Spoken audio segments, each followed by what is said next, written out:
오늘 말씀의 제목은 새로운 삶의 길이라는 제목을 가지고 은혜를 나누기를 원합니다.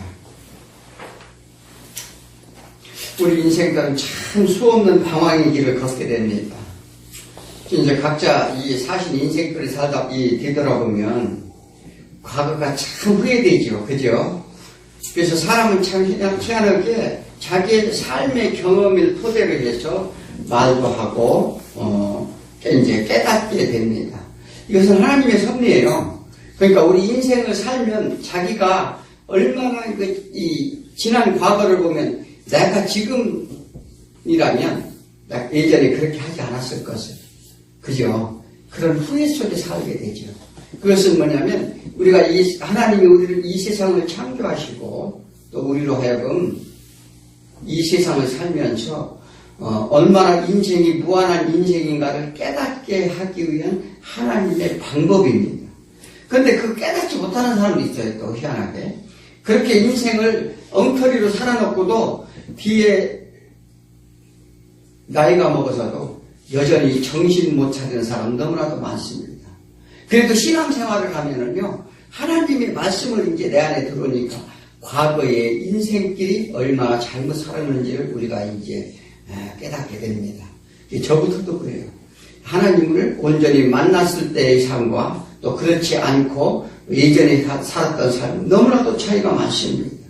그래서 우리가 오늘 새로운 삶의 길로 인도하신 하나님께 영광 돌리는 시간이 되길 축원드립니다. 자, 우리가 제일 궁금한 게 있다면 그게 뭘까요? 우리가 과거가 이렇게 후회스러운 삶을 살았다면 가장 궁금한 게 있다면 장래일이잖아요. 미래일. 그죠?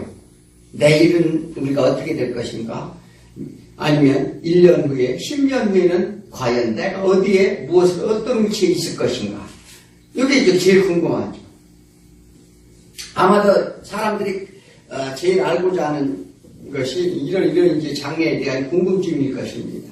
특히 이제 조금 있으면 선거철이 다가오는데 국회의원 출마하는 사람, 도지사, 내지는 각종 국가직에 이렇게 출마하는 사람들은 과연 내가 당선이 될까 안 될까 제일 궁금할 거 아니에요. 그죠?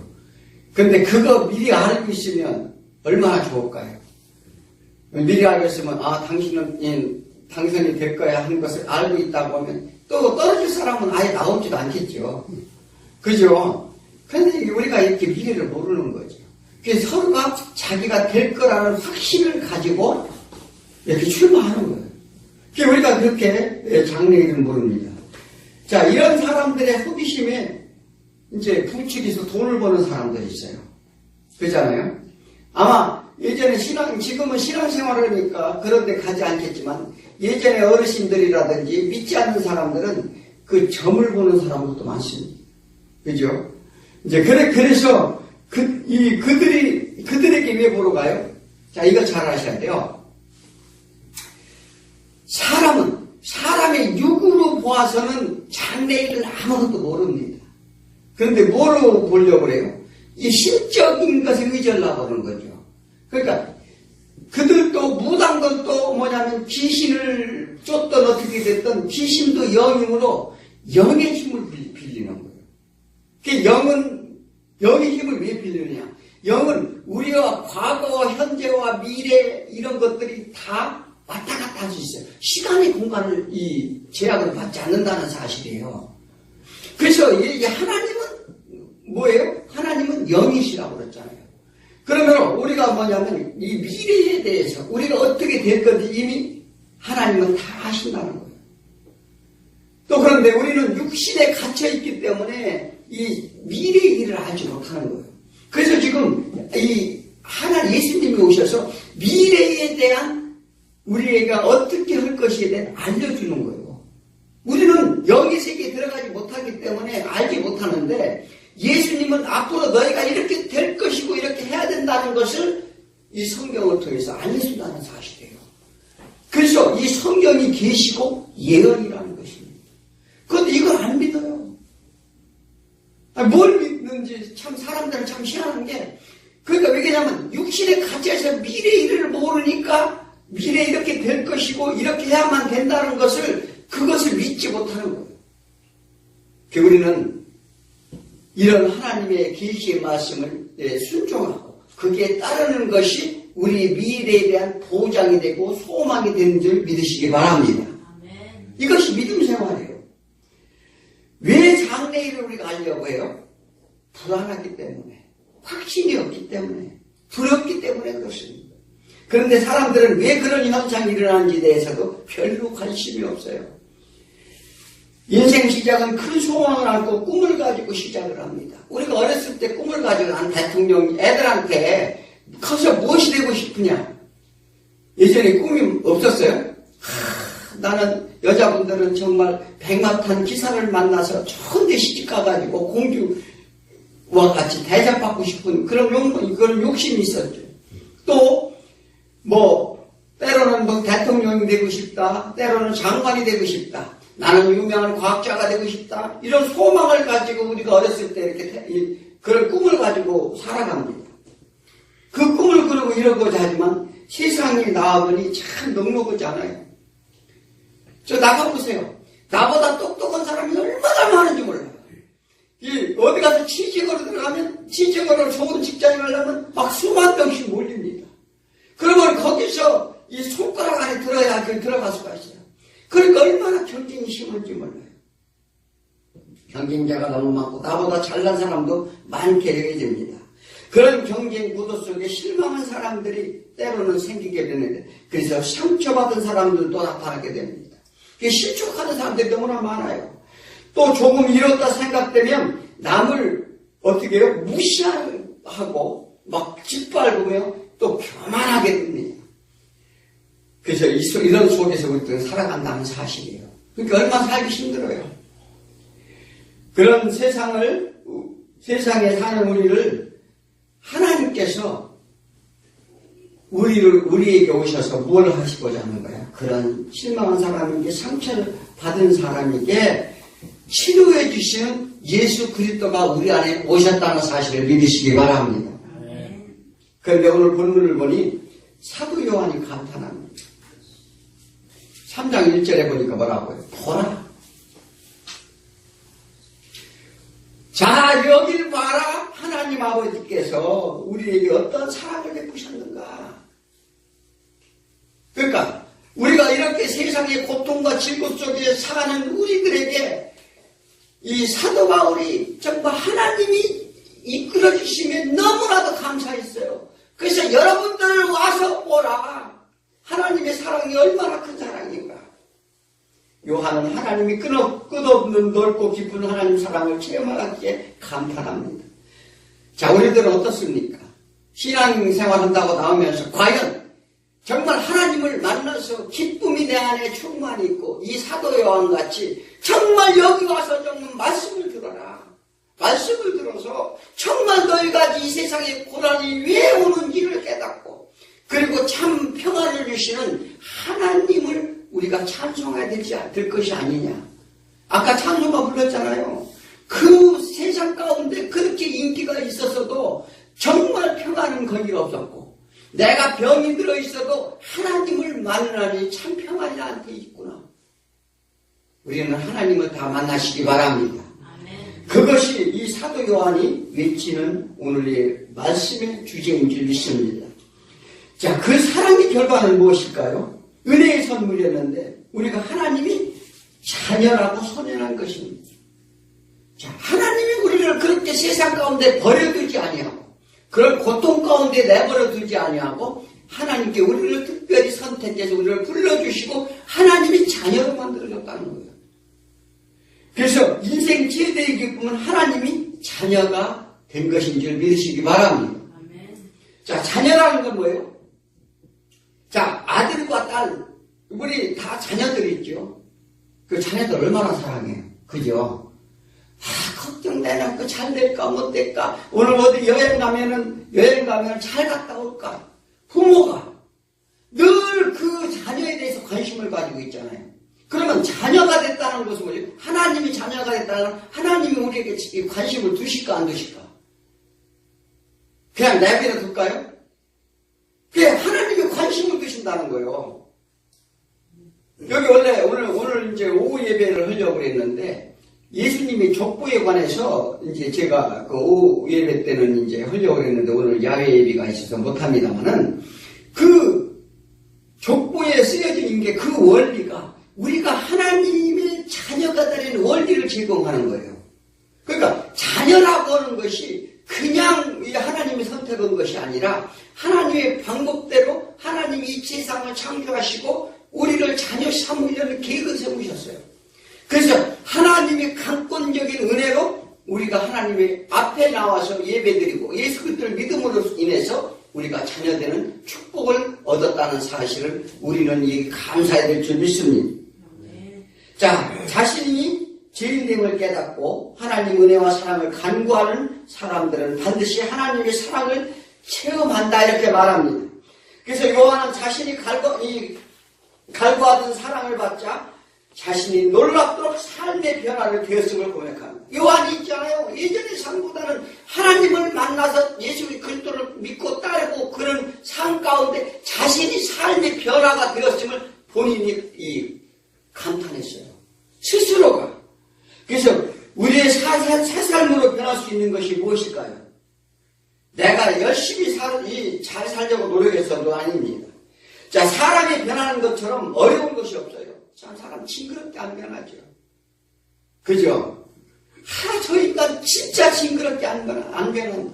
그런데 인간의 방법으로는요, 내가 그 사람을 변화시킬 수도 없고, 그 사람이 변하지 않아요. 절대 안 변한다니까요. 그건 어떻게 변하느냐?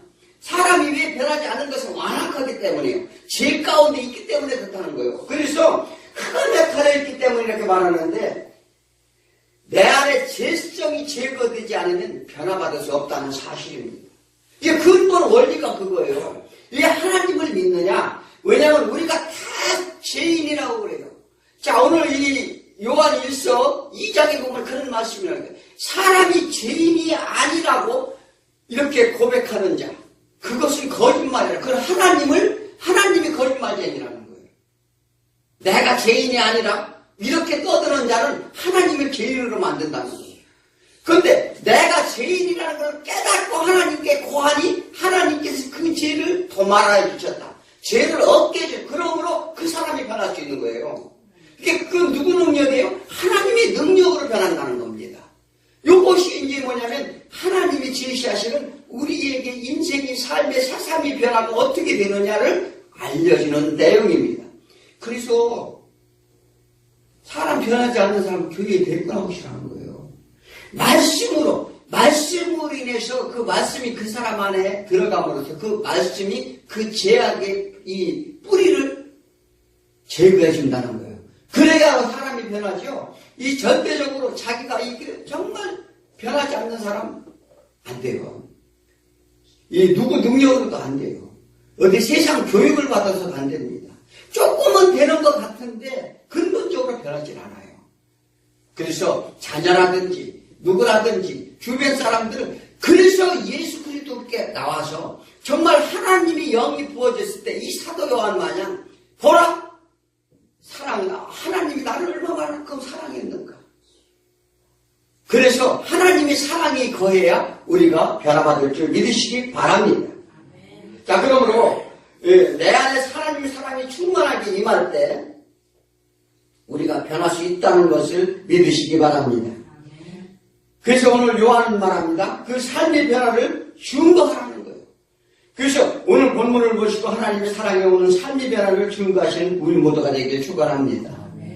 자, 첫째는 하나님의 자녀로 부름받은 은혜를 우리가 감사해야 될 줄 믿습니다. 자, 우리가 처음 만나는 어른들을 만나면 물어봅니다. 야, 누구의 자식이냐? 이렇게 물어보죠. 이제 어른들이 예전에 이제 인사를 가면 누구 자식이야? 이렇게 먼저 물어보잖아요. 그 성이 뭐고? 이것은 무엇을 의미합니까? 확실한 신호를 묻는 거죠. 그래서 아버지가 훌륭한 분이시면 어떻게 해요? 아들 대우가 받을까요? 안 받을까요? 아버지가 훌륭한, 그분 자제분이시구만. 그러잖아요. 그런데 아버지가 형편없고 술주정꾼이고 형편없으면 그래? 그 아버지가 그 아버지 그 술 드시는 분 이렇게 얘기한단 말이에요. 그런데 아버지가 훌륭하다는 것은 우리가 자녀도 배워왔는데 우리 아버지가 누구라고요? 예, 하나님 아버지가 훌륭하셔요? 안 훌륭하셔요? 그렇죠. 훌륭하신 하나님의 아버지의 자녀인데 그럼 자녀는 어떻게 했어요? 훌륭해야 돼요? 아니면 형편없어야 돼요? 야, 그렇죠. 그러니까 아버지가 훌륭한데 자식도 훌륭해야 된다는 거예요. 존경받아야 된다는 사실입니다. 그러니까 육신의 아버지가 여기 우리 아버님도 맨날 손잡으시고 참 어디 존경받을 만한 분은 아니에요. 참 이게 참 그런데 그렇지만 우리 육신의 아버지가 있고 영의 아버지가 있어요. 그래서 우리 육신의 아버지는 비록 훌륭하지 못하더라도 우리가 하나님을 만나니 새로운 우리의 새 삶을 변화시키는 새로운 우리의 영적인 아버지 하나님의 아버지를 믿고 우리가 신원이 격상돼서 하나님의 놀라운 은혜 가운데 귀한 신분이 된 자녀가 된 줄 믿으시기 바랍니다. 아멘. 자, 그러므로 이 1절에서 요한이 이 사랑의 은혜에 감동했다 이렇게 말합니다. 자, 우리는 어떻습니까? 그래서 우리는 어떻게 해요? 하나님의 자녀의 신분을 받았으니 자신감을 가지라는 거예요. 그래서 신분에 맞는 걸맞은 행동을 하고 걸맞은 삶을 살라 이렇게 말합니다. 그게 왜냐하면 그래서 예수 그리스도를 믿으니 우리가 담대하게 나갈 수 있는 거예요. 예전에 저는요 컴플렉스가 있었는데 이 목사가 되기 이전에는 이렇게 나와서 이렇게 이야기하고 이렇게 하는 것을 굉장히 두려워서 별로 말도 못했습니다. 그런데 하나님을 믿으니 하나님께서 담대함을 주시니 하나님 사랑에 거하니 하나님 사랑의 말씀을 담대하게 전할 수 있는 하나님의 능력을 주셨다는 것입니다. 그게 얼마나 이게 하나님의 놀라운 은혜인지 몰라요. 그래서 우리가 갈라디아 4장 6절 너희가 아들이면 하나님이 그 아들의 영을 우리 마음 가운데 보내사 아빠 아버지라 부르게 하셨느냐. 그러니까 우리가 아버지라 부르시는 건 하나님의 영이 내 안에 들어왔기 때문에 하나님을 믿고 아버지라 부를 수 있다는 거예요. 그러므로 신분이 귀한 특별한 신분이라는 걸 믿으시기 바랍니다. 자, 이는 하나님이 유업을 이어받은 상속자가 되었다는 걸 말합니다. 우리가 때가 되면 예수님을 볼 수 있다고 말씀하십니다. 예수님이 영광스러운 본체를 볼 것이라고 그래요. 이는 우리 영광스러운 부활체가 된다는 것입니다. 이것은 뭐냐면 예수님이 신령한 몸으로 부활하셨어요. 그런데 우리도 어떻게 한다요? 우리도 그와 같이 신령한 몸으로 부활한다는 사실을 믿으시기 바랍니다. 얼마나 신기한 거예요. 부활하신 예수님이요 제자들 앞에서 음식도 먹었어요. 그러니까 제자들이 의심을 하니까 야 떡을 가져와라. 그 떡도 먹었어요. 자, 그런데 그분은요 신령하신 육체로 변하니까 어떻게 해요? 시간과 공간의 제약이 없어요. 그리고 배고픔이 없어요. 고통이 없다는 거죠. 우리 이런 사람으로 만들어주겠다는데 이 세상에 살면 얼마나 살겠다고 그렇게 자기 고집을 가지고 자기 생각을 가지고 그렇게 우기면서 사느냐고요. 너무나 불쌍하잖아요. 그래서 이런 불쌍한 사람들을 주 예수 앞에 데리고 나와서 그들을 살려내라는 게 하나님의 명령을 믿으시기 바랍니다. 그래서 우리도 이런 영광스러운 부활체가 된다는 것이 이것보다 기쁜 일이 있어요. 아니 우리를 살려주겠다는데 일일이 자식의 이름을 기억하시고 부르신다고 이렇게 말합니다. 이게 생명책이 기록되는 거예요. 그러니까 자식의 이름을 모르는 게 아버지일까요? 그게 열천에 비유를 하죠. 뭐냐면 우리가 예수님을 다 알아요. 그런데 예수를 다 알지만 예수님이 우리를 알아야 된다는 얘기예요. 우리가 예수 그리스도의 이름을 부르지만 예수님께서 우리 자녀라는 생명책에 기록해놓고 일일이 우리의 이름을 부를 때 우리는 구원의 놀라운 역사에 동참하는 줄 믿으시기 바랍니다. 그렇지만 믿지 않는 사람들은 어떻게 해요? 아버지가 되시는 하나님을 모르기 때문에 하나님 자녀가 어떻게 되는지도 몰라요. 부활이 뭔지, 왜 예수를 믿는지, 그냥 모른다고요. 그래서 세상에서 가난하고 고통받을지라도 하나님을 사랑하고 따르면 하나님 나라에 살 수 있다는 사실, 이것을 우리가 믿는 거죠. 그래서 그러므로 이 땅의 삶이 어떤 삶이라도 만족해야 될 줄 믿습니다. 그게 하나님이 말하는 거예요. 그러니까 너희가 지금 이 세상에서 고통받고 힘들고 못생기고 배우지 못하고 천한 일을 할지라도 예수 그리스도를 믿으면 이제 장래에는 온전한 삶이 보장되어 있다는 걸 알아라. 그것을 알고 믿으면 이 세상에 어떤 삶을 살아도 불평하지 말라는 거예요. 왜? 감사하라는 거예요. 나는 조금 있으면 하나님의 놀라운 은혜를 입어서 정말 누구도 부럽지 않게 하늘에 우리도 각자 누구라 해서 제사장이, 그러니까 또 그리고 유업을 준다 이러는데 어떤 유업을 줄지는 모르겠어요. 천국에 가봐야 알지. 그러나 거기에선 우리가 정말 만족할 만한 거로 주신다고 약속하셨습니다. 그러니까 우리가 이런 소망 가운데 신앙생활하는 거예요. 이거 없으면 신앙생활할 가치가 없습니다. 그래서 이 땅은 불의하고 제약이 있는 곳입니다. 이 땅에서 소망을 찾지 말라는 거예요. 그래서 우리는 그 만족감에 우리는 어깨를 활짝 펴시기 바랍니다. 기쁨으로 이게 자녀가 되었다는 사실, 그것을 당당하게 이제 살라는 거죠. 하나님께서는. 그렇지만 세상 사람들은 어떻게 해요? 큰 소리 빵빵 칩니다. 나 돈이 얼마다, 뭐 아파트가 몇 평이다, 뭐 자가용이 어떻다. 그 큰 소리 빵빵 쳐봐야 맞지 않을 것이에요. 외제차 2억짜리 그름 타고서 천국 못 가요. 다 지옥불에 떨어진다는 사실을 우리는 알아야 될 줄 믿습니다. 자, 그래서 믿는 자는 믿음으로 행하고 소망의 삶을 살아갈 때 말합니다. 그래서 2절에 뭐예요? 야, 사랑하는 자들아, 사랑하는 주의 백성들아, 주의 자녀들아, 이렇게 이 사도 요한이 외쳐요. 그래서 예전에는 하나님을 볼 수 없었습니다. 구약에서는 하나님을 본 자는 다 죽었다고 그랬어요. 무엇 때문에 죽었어요? 하나님은요, 죄가 있으면은 우리를 만나주지 않아요. 그래서 구약에 있는 모든 사람들은 예수 그리스도를 모르고 예수 그리스도 통해야만 천국에 갈 수 있다, 하나님을 볼 수가 있는데, 예수 그리스도가 당시 오지 아니하셨음으로 인하여 그들은 아직 죄악 중에 있었어요. 그래서 하나님이 오셨어도 하나님을 보는 자는 바로 죽었어요. 예, 하나님이 있는 나라는 절대 죄라는 건 존재할 수가 없기 때문에 그래요. 그래서 우리가 죄인된 우리가 어떻게 이 죄가 없이 하나님 나라에 갈 수 있는가? 그것은 예수 그리스도가 우리 죄를 대신해서 십자가에 지고 돌아가심으로 인해서 우리가 어떻게 해요? 죄가 없다, 사함을 받았다, 이렇게 말합니다. 그래서 예수 그리스도의 십자가에 죽으심, 피 흘리심으로 우리가 이 예수 그리스도를 그 믿는 거 하나 가지고 하나님께 가는 우리가 되는 줄 믿으시기 바랍니다. 그래서 하나님이 우리 구원하는 목적이 뭐예요?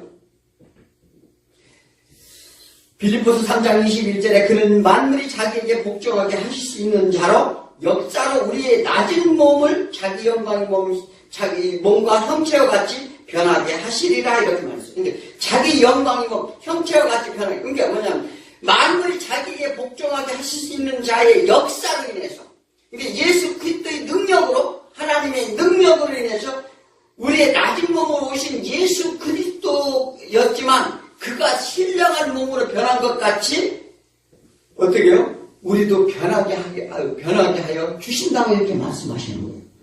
이 말씀이, 하나님의 말씀은요, 말씀 그대로 믿음을 그대로 되는 거예요. 그게 믿음이라는 게 보이지 않지만 이 장래에 있을 일을 이게 계시하는 거예요. 예언하는 거란 말이죠. 점쟁이가 가서 이게 예언이 아니라 이 하나님의 말씀을 한마디 한마디 다 예언하시는 거예요. 그것을 실질적으로 내가 받아들이는 게 믿음이에요. 그 믿음이 뭔지 이해하시겠죠? 자, 그래서 그걸 믿어요. 그게 원래 형상 회복시킨다. 우리의 낮은 몸은 티끌과 같은 인생을, 우리가 흙으로 지어진 정말 아무것도 없던 인생을, 죄 가운데 헤매는 인생을 보잘것없는 우리에게 오셔서 우리를 신령한 몸으로 바꿔주신다고 이렇게 말합니다. 그러면 우리가 어떻게 살아내야 되는가? 3절에서 잘 말씀하시면서 주를 향하여 이 소망을 가진 자마다, 그러니까 하나님께 이렇게 해준다는 것을 믿고 소망을 가진 자마다, 확실히 믿는 자마다 어떻게 해요? 하나님의 형상을 이렇게 주겠다는 약속입니다.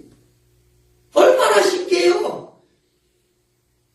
믿어야 돼요. 이 말씀을 붙잡고 믿음을 가지시라는 거예요. 주님은 성결하시고 거룩하시며 온전하신 것 같이 이런 부활의 소망을 가졌다는 온전해지도록 노력하며 살아야 될 줄 믿습니다.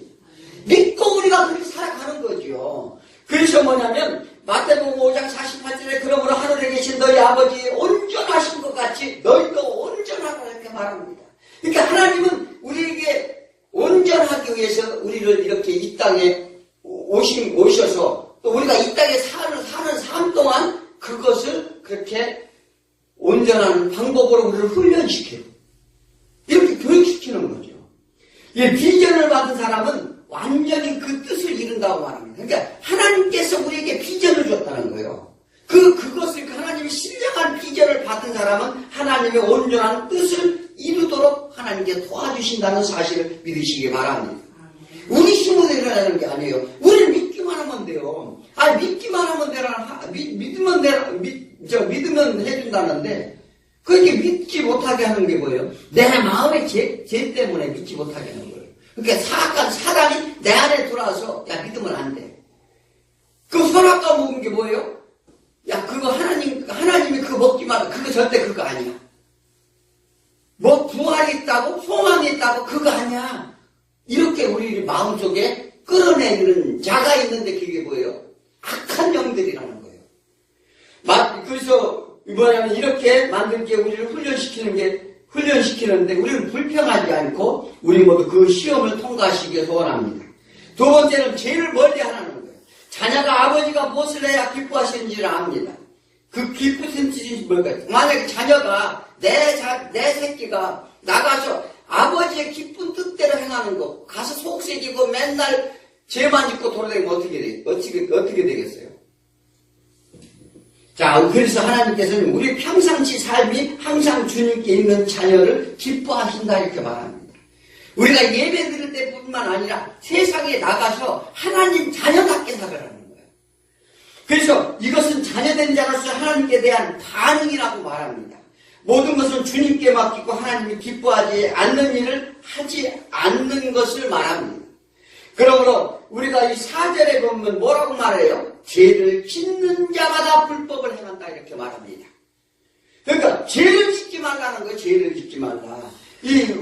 뭐냐면 신적인 의에서 떠난 상태를 말합니다. 죄라는 게 뭐예요?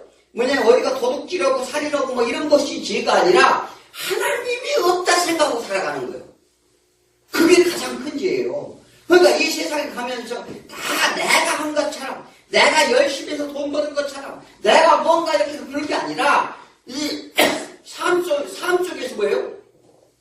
아벨의 제사, 아벨과 가인같이 살지 말라 이렇게 12절에 나오는데, 가인은 어떻게 살면 살았어요? 하나님 없이 살았어요. 자기 의도 살았단 말이에요. 자기 노력으로 살아서 자기가 농사 짓고 뭐 이런 거에서 막 소득을 얻으면 자기가 열심히 한 것처럼 살았어요. 그리고 제사 지낼 때 와가지고서 그 소산을 가지고 하나님께 드렸더니 하나님 안 받으셨어요. 그런데 아벨은 어떻게 했어요? 평상시에 모든 하나님이 하나님이 은혜 내려주셔서 이렇게 내가 됐구나. 감사했다는 거예요. 그래서 하나님께서는 그 제사를 받으신 거예요. 그래서 우리가 이 세상 삶을 살 때는 어떻게 해요? 모든 일에 하나님의 하심에 감사하시라는 거예요.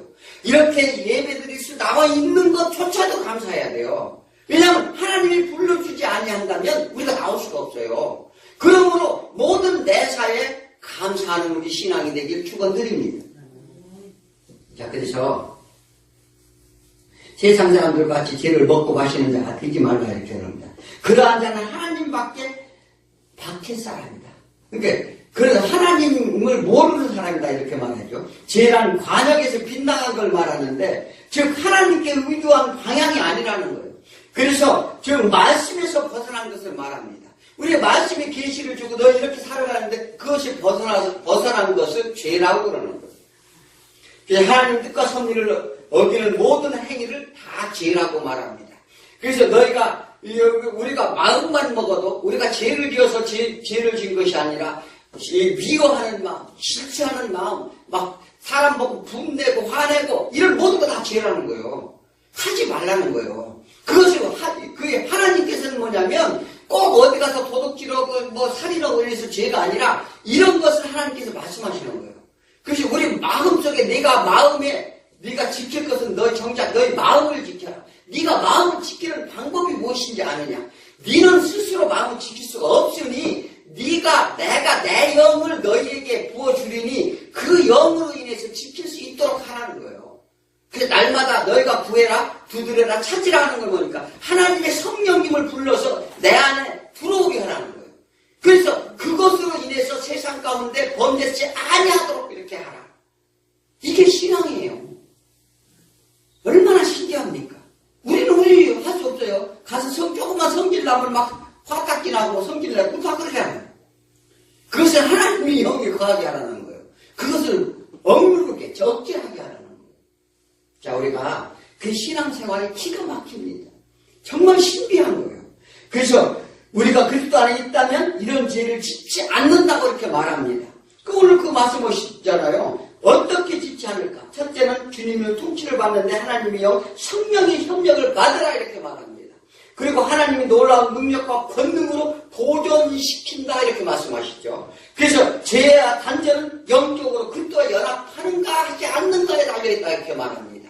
그러니까 내가 예수 안에 있다면 범죄치 아니한다는 거예요. 그런데 예수 밖에 있으면 죄를 짓는다는 사실을 우리 믿으시기 바랍니다. 예수 밖에 있는 사람들은 다투고 막 분쟁하고 그거밖에 없어요. 남을 어떻게든 이기려고 그러고 이런 거밖에 없어요. 그러니까 사람은 어떤 사람이고 예수 밖에 있는 사람은 믿으면 안 돼요. 왜냐하면 사람은 얼마나 악한지 자기 유익만 위해서 산단 말이죠. 그래서 우리가 말씀을 보고 듣고 깨달아야 합니다. 그리고 기도해야 될 줄 믿습니다. 자, 이런 일은 날마다 끊임없이 하라는 거예요. 반복해서 끊임없이. 왜냐하면 우리는 조금만 이게 해이해지면은요, 그냥 사단에게 끌려가요. 그래서 날마다 나와서 기도하고, 어떻게 해요? 찬송하고, 말씀을 보고, 묵상하는 자, 주야로 묵상하는 자, 복이 있다 말씀하시는 거예요. 그래서 6절에 보면, 어떻게 해요? 그 안에 거하라. 누구 안에 거하라? 예, 그 안에 거하는 자마다 범죄치 아니한다. 하나님 예수 안에 거하라는 거예요. 그런 자가 범죄치 않는다고 이렇게 말합니다. 예수님 안에 있어야 죄가 없다. 죄 있는 존재가 죄인을 대신할 수 없기 때문에 그렇습니까? 예수는 죄가 없으시고 완전하신 분인데 그 안에 거할 때 죄가 이게 우리가 창궐하지 못한다는 사실이에요. 그래서 우리가 이게 하나님을 믿는다는 건 정말로 하나님의 능력이 신비의 능력을 세상으로 바꿔주는 거죠. 그러므로 죄가 없이 오신 흠이 없는 완전한 제물 대신 예수님 안에서 우리가 내 육신을 장사 지내라 하는 얘기가 그 얘기예요. 그래서 장사 지낸다는 건 뭐예요? 죽는 거죠. 우리 육신이 죽는 거죠. 내 육신이 소욕, 욕망, 질투, 시기, 다툼, 분열, 거짓말, 악독한 말 이런 모든 것들이 죽는 거예요. 예수 안에 거할 때, 예수 십자가에 내 몸을 맡길 때 그렇다는 것입니다. 그래서 우리가 뭐예요? 나와서 내 이 죄악을 나한테 준 것을 애통하게 울어야 되고, 애통하는 자 복이 있나니 어떻게 해요? 너에게 하나님이 위로해 주신다고 그러잖아요. 그래서 의에 줄이고 목마른 자가 복이 있다 이렇게 말합니다. 하나님의 말씀, 그러니까 내가 죄인인데 이제 마태복음 5장에서 얘기하잖아요. 산상수훈에서 첫 번째 하시는 말씀이 그거예요. 너희가 하나님을 떠난 죄악 가운데 있음으로 인해서 너희가 정말 그 악한 자들에게 끌려다니면서 그것들을 정말 어떻게 해요? 물리치라고 얘기하는데 그들로 인해서 내가 억울한 누명을 쓰고 억울한 죄 가운데 빠진 것을 애통해하고 애통해하는 것은 뭐예요? 그래서 정말 하나님 나 살려주옵소서, 이 죄 가운데 빠지지 않도록 도와주옵소서 이렇게 하면서 하나님의 말씀과 하나님의 뜻을 따라서 우리가 의에 줄이고 목마른 자가 되었을 때 하나님의 아들이라 자녀라 일컬음을 받는다고 말씀하셨습니다.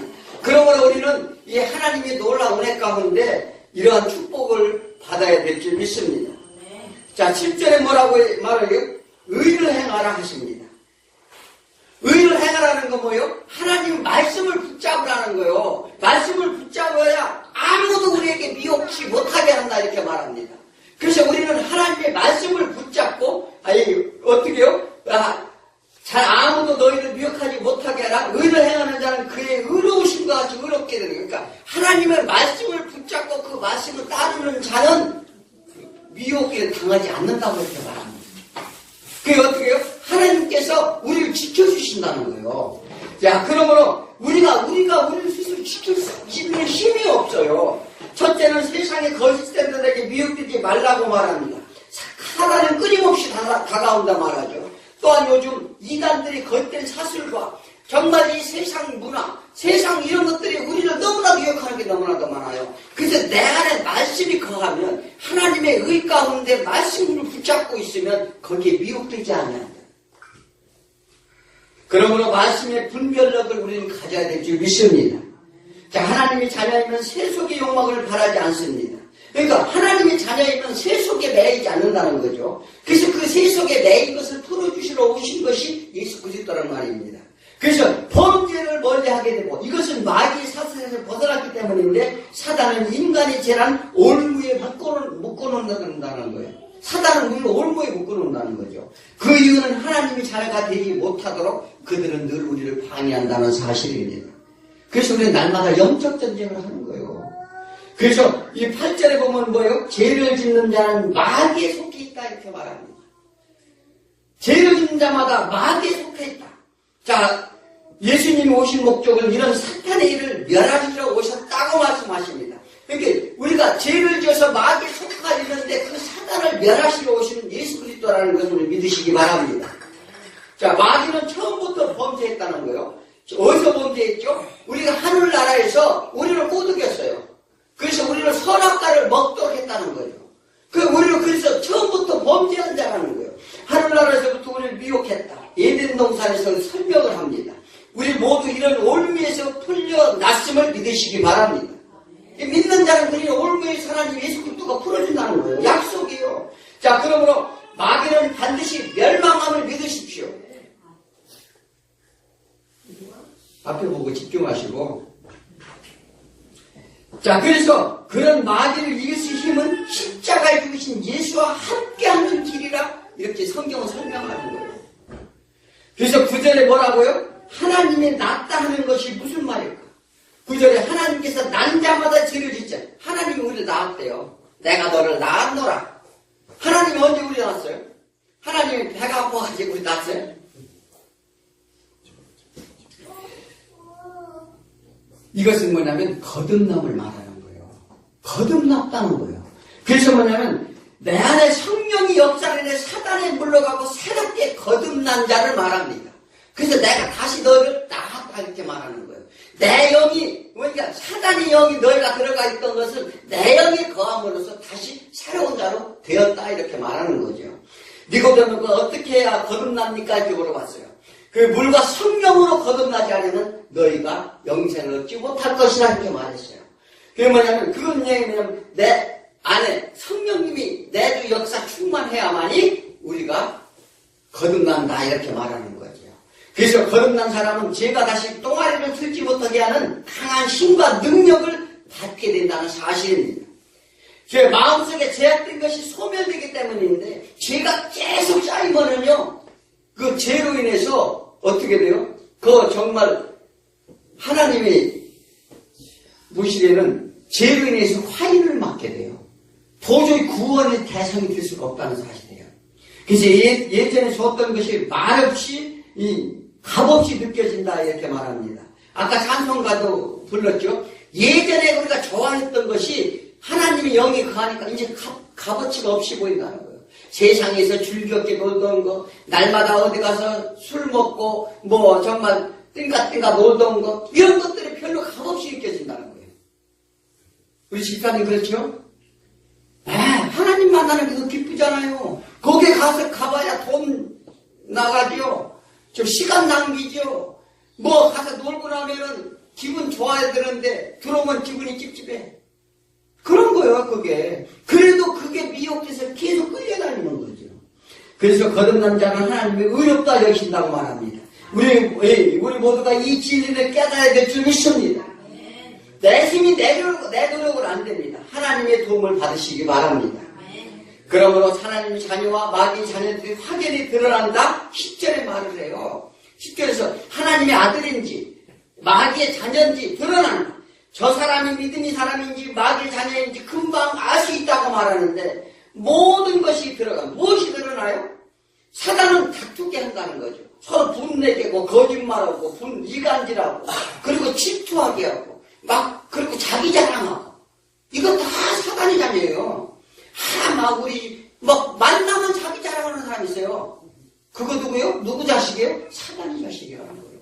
그거 하지 말라는 거예요. 왜냐하면 어떻게 해요? 없는 사람은 상처받아요. 그게 사람을 죽이는 일이에요.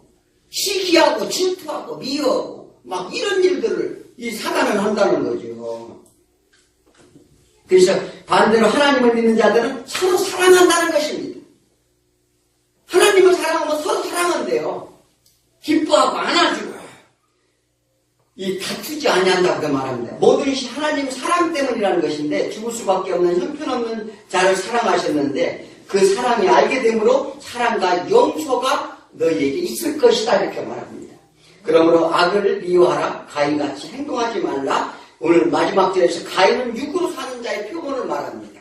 모두가 다 가인같이 살았는데 이는 사단의 올무에 걸린 자들이었는데 예수 그리스도가 오셔서 우리를 건져내시고 우리를 정말 새로운 피조물로 만들어서 새로운 사람으로 우리를 가인과 같은 행동을 하지 아니하도록 우리를 건져내신 예수 그리스도를 믿는 우리 하나님의 놀라운 은혜 가운데 있는 줄 믿으시기 바랍니다. 기도하겠습니다.